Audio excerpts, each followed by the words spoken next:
নমস্কাৰ অসমীয়া এক্সপ্ৰেছন চেনেলটোত আপোনালোকক স্বাগতম জনাইছোঁ যদি আপোনালোকে চেনেলটো প্ৰথমবাৰ আহিছে তেনেহ'লে ছাবস্ক্ৰাইব কৰিব সো এণ্টাৰ্কটিকাৰ বায়'ম বহুত বেছি ৰিস্কত আছে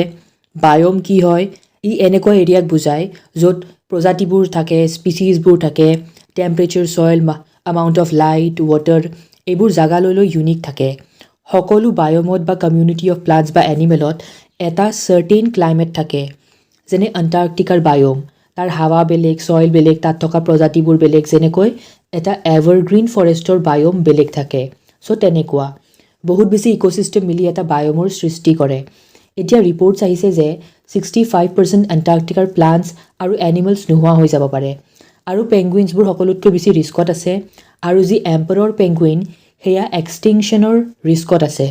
লগতে 2/3 of native Antarctic species so emperor পেংগুইনে এণ্টাৰ্কটিকাত ৰাজত্ব কৰি আছে 2100 কৰি যদি এনেকৈ মেজৰ পপুলেশ্যন এটা কমি যায় দেন ভাবক কি চিটুৱেশ্যন হ'ব আৰু এয়া গ্লোবেল ৱাৰ্মিঙৰ ফলতেই হৈ আছে সো সেইবাবে আমি নিজৰ কণ্টিনেণ্টৰ বায়'ডাইভাৰ্চিটিক বচাব লাগিব এই ষ্টাডিটো 12খন দেশৰ 28টা ইনষ্টিটিউশ্যনৰ চাইণ্টিষ্ট কনজাৰ্ভেশ্যনিষ্ট আৰু পলিচি মেকাৰ্ছবোৰৰ মাজত এটা ইণ্টাৰনেশ্যনেল কোলাবৰেশ্যন হয় এণ্ড তেওঁলোকে কৈছে এম্পাৰৰ পেংগুইনছ এক্সটিংক্ট হোৱাৰ ৰিস্কত আছে লগতে অনেক কিছুমান চিবাৰ্ডছ আৰু ড্ৰাই সয়েল নেমাটডছ এই ষ্টাডি PLOS বায়'লজি জাৰ্নেলত পাব্লিছ হৈছে য'ত কোৱা হৈছে চেঞ্চুৰী শেষ হোৱাৰ শেষত এইবোৰ নোহোৱা হৈ যাব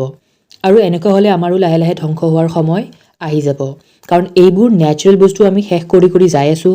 ষ্টাডিত কোৱা হৈছে এণ্টাৰ্কটিকাৰ যি কাৰেণ্ট কনজাৰ্ভেশ্যন এফৰ্টছ সেয়া ভালদৰে কাম কৰি থকা নাই ৰিচাৰ্চত কৈছে যদি আমি কষ্ট এফেক্টিভ ষ্ট্ৰেটেজিৰ এখন এক্সট্ৰা লেয়াৰ ইমপ্লিমেণ্ট কৰোঁ তেনেহ'লে 84% এণ্টাৰ্কটিকাৰ ভালনাৰেবল বায়'ডাইভাৰ্চিটি বচাব পৰা যাব কষ্ট এফেক্টিভ মানে যদি আমি খৰচ কৰোঁ এই ক্ষেত্ৰত বেছিকৈ তাৰোপৰি এডিলি পেংগুইনছ নামৰ এটা স্পিচিছ 2100 মান কমি যাব বুলি প্ৰেডিক্ট কৰা হৈছে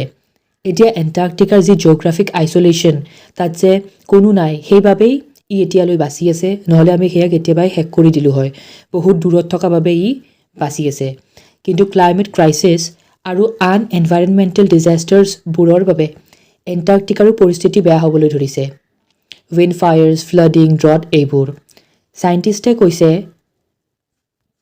নৰ্থত উইণ্টাৰ অহা বাদ দি ছামাৰ আহি আছে চ' আমি এক্সট্ৰা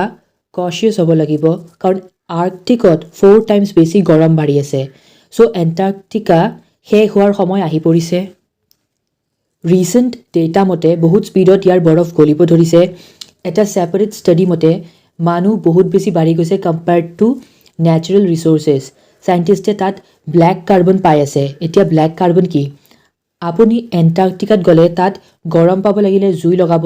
তাৰ পৰা যি কাৰ্বন ওলায় ডাৰ্ক ডাষ্টি পলিউশ্যন যি ফচিল ফুৱেল বাৰ্ণ কৰিলে ওলায় সেয়াই ব্লেক কাৰ্বন মানুহে তাত গ'লে এইবোৰ কৰি আহি যায় মানুহে য'তে যায় বৰবাদ কৰি আহে এতিয়া ইয়াক ছেভ কৰিবৰ বাবে কি কৰিব লাগিব